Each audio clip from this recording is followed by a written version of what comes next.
Here's a really fun and interesting trade stimulator arcade game called the Target Skill. It was made in the late 1940s by ABT Manufacturing. They made the Challenger series of guns where you would shoot at a fixed target. What's cool about this one is you can see that row, you can barely see the one target is starting to move down. This has a moving target. There are 5 large round balls that come up in alternating positions over the course of the game, and the object is to shoot at them when they're in view, and then they fall back and score. So you put a penny on the side. When we push down, there's a clockwork mechanism inside that actually is a chain drive to moving the targets. You hear that clicking. We're winding up that clock mechanism.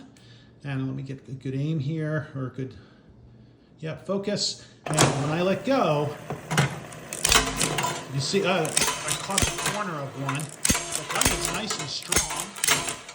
My aim, I'm up to 20, 30, 40, pretty good.